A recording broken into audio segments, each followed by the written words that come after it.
미국이 제로금리 시대를 끝냈습니다.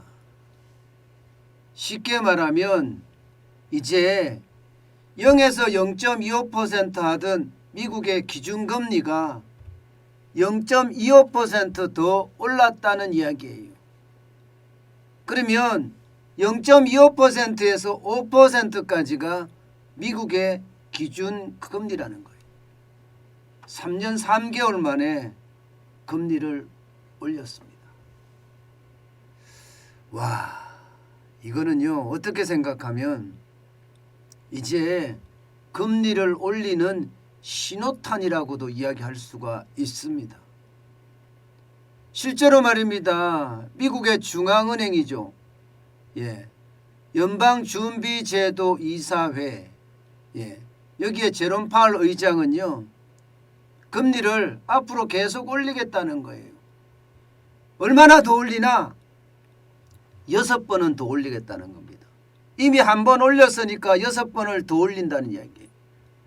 그러면 연말까지 적어도 말입니다. 0%의 기준금리가 2%까지 올라간다는 이야기잖아요. 2%. 연방공개시장위원회가 FOMC죠. 5월에도 올리고 6월에도 올리고 7월에도 올리고 9월에도 올리고 11월에도 올린다는 그런 이야기를 하고 있는 겁니다. 그러면 지금 금리는 FOMC가 개최가 되는 달 매달 지금 올리겠다는 이야기잖아요. 매달. 그러면 줄줄이 올라갑니다. 줄줄이. 계속해서 금리가 올라갈 겁니다. 그런데 이것만 있는 게 아니에요. 이렇게 되면 말입니다. 양적 긴축에 대한 것도 지금 굉장히 빠르게 이야기가 되고 있습니다.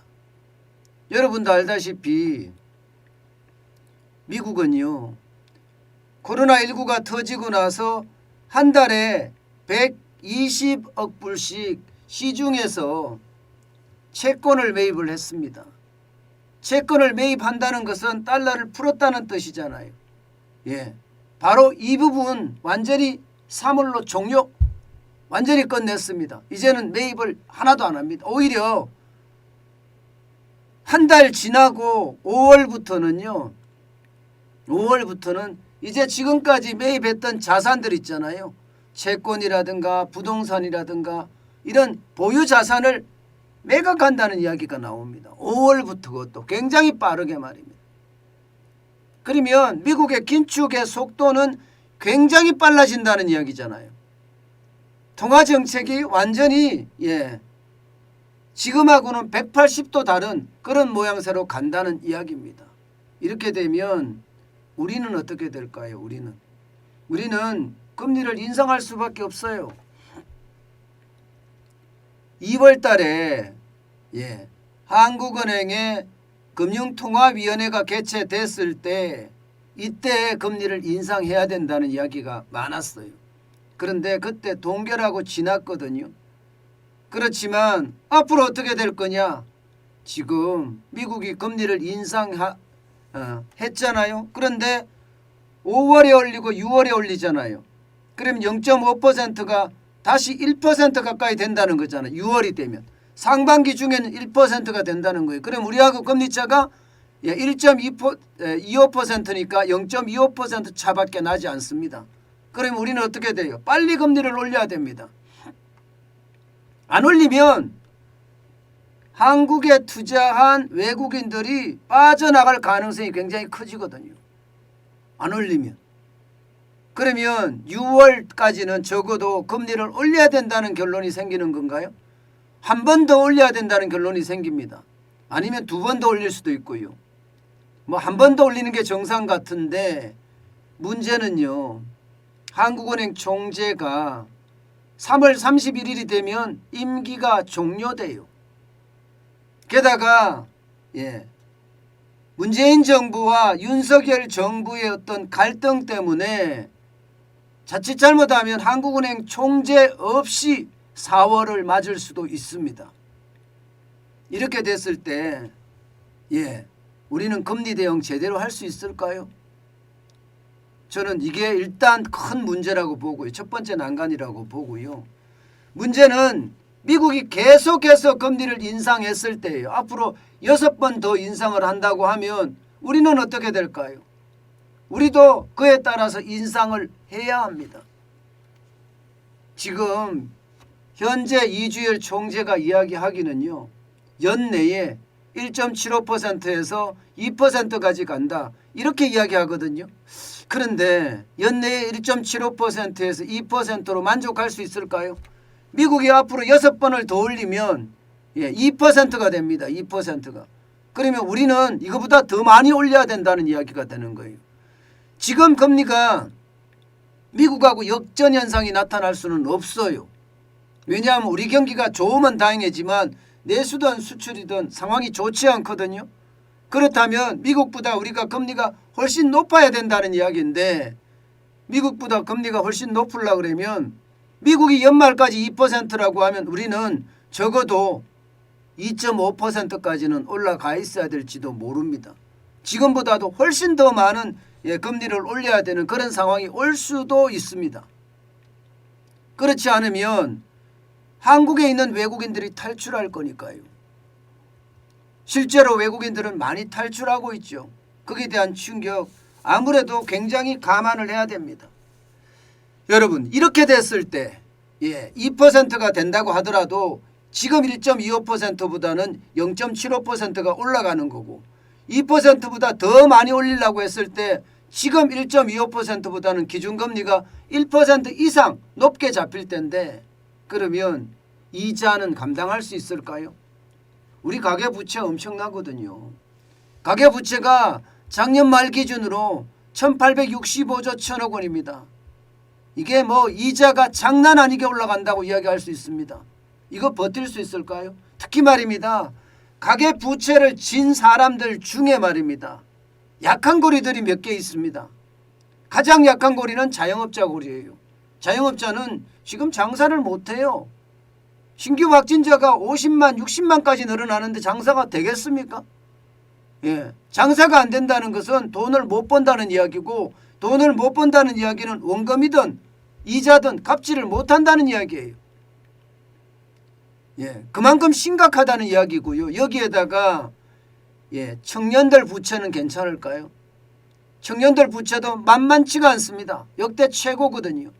여기도 마찬가지로 돈을 벌어서 원금이나 이자를 갚아야 되는데 연끌한 사람들이 이자 입장에서는요. 연끌한 금액이 워낙 많아서 이게 이자 부담이 폭탄 수준으로 갈 가능성 굉장히 크다고 봅니다. 어디 그뿐입니까? 이게 은퇴한 어르신들 고령자는 어떨까요? 여기는 버는 돈이 없이 세금 엄청 내야 됩니다. 이런 상태에서 이자 폭탄까지 겹치면 버텨낼 수 있을까요? 그만큼 말입니다. 가계부채가 우리에게는 심각하고 빚을 진 사람들 입장에서는요. 이것을 다 갚기가 진짜 만만치 않아집니다.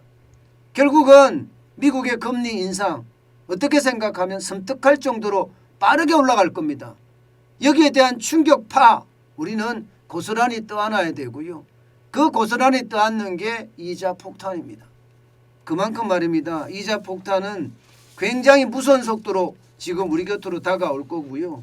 지금처럼 미국이 빠른 속도로 인상을 했을 때는 그 충격의 도가 굉장히 커질 거라는 거. 이것은 분명해 보입니다. 분명해 보입니다. 그렇지만 오늘 미국 증시는요. 오히려 올랐어요. 이거 한번 보세요. 다우산업지수는 1.55%가 올랐고요. 518.76을 기록했습니다. 34,063.10으로 마감했고요. 바로 요 떨어진 부분 있죠. 요 떨어진 부분에 FOMC가 발표를 할 때인데 요때가 좀 떨어졌다가 다시 반등했습니다. 이 말은요. 금리가 0.25% 인상한 것은 그냥 시장에서 예측했다. 예측했다. 그렇기 때문에 여기에 대한 충격은 지금 당장은 나타나지 않는다. 대신에 유가가 떨어지기 때문에 유가가 $100 밑으로 떨어지기 때문에 인플레이션에 대한 우려가 그만큼 줄어들었기 때문이다. 이렇게 또 분석을 합니다. 게다가 연준이 0.5%가 아니라 0.25%를 올렸기 때문에 환호하고 있는 거죠. 예, 나스닥은 더합니다. 나스닥은 3.77%까지 올라갔습니다. 그야말로 폭등이죠. 폭등. 예, 487.93이 올랐고요.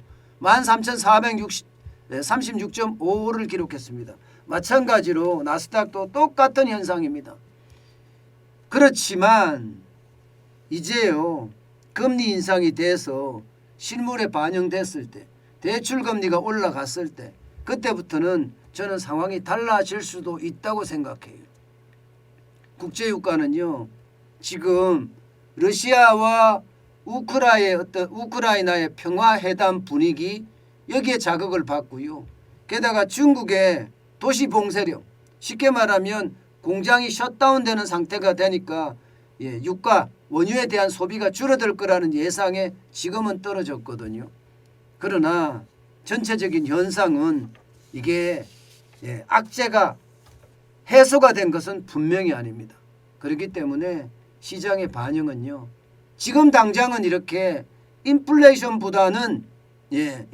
우려보다는 따지고 보면 금리 인상이 더 무서운 일인데, 결국은 금리 인상에 대한 것은 좀 낮게 평가가 되고 인플레이션에 대한 우려가 조금씩 줄어드는 것, 이게 높게 평가가 돼서 나스닥이나 혹은 다우산업이 올라온 건 아닌가, 그렇게 저는 판단합니다. 그렇지만 중요한 것은요, 우리는 상황이 다를 수도 있습니다. 가계부채가 워낙 많기 때문에요. 여기다 기업부채도 장난 아니잖아요. 뭐 국가부채도 장난 아니죠. 그런 정황을 따지면 부채에 대한 폭탄, 특히 부채 폭발에 대한 위험, 이자 폭탄이 터지면 결국은 부채 폭발할 가능성이 있다는 것, 우리는 이해하고 지금 그에 대한 대비책 조금씩이라도 마련하는 게 좋을 것 같습니다.